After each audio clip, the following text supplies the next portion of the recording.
السلام علیکم ورحمۃ اللہ وبرکاتہ۔ محترم عزیز و بھائیو دوستو، سب سے پہلے آپ حضرات کا شکریہ کہ آپ لوگوں نے میری بات کو سننے کے لیے اپنا قیمتی وقت دیا۔ عزیز دوستو، ایک بہت ہی اہم مسئلہ آپ حضرات کی خدمت میں بیان کرنے جا رہا ہوں، توجہ سے سماعت فرمائیے گا۔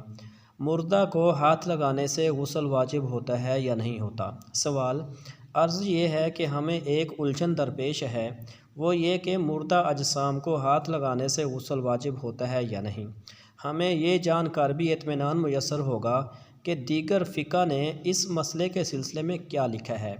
امید ہے کہ آپ ہمیں فقہ حنفی، حنبلی، شافعی اور مالکی سے بھی ہمارے اس مسئلے کا حل بتائیں گے۔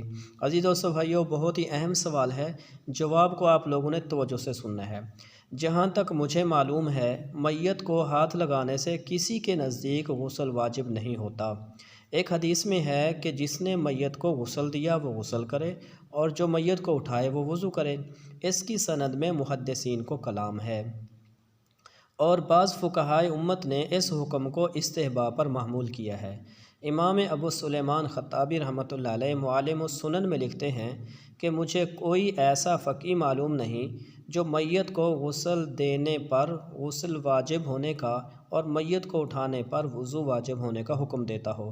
بہرحال مردہ کے جسم کو ہاتھ لگانے کے بعد غسل یا وضو واجب نہیں، صرف ہاتھ دھو لینا کافی ہے۔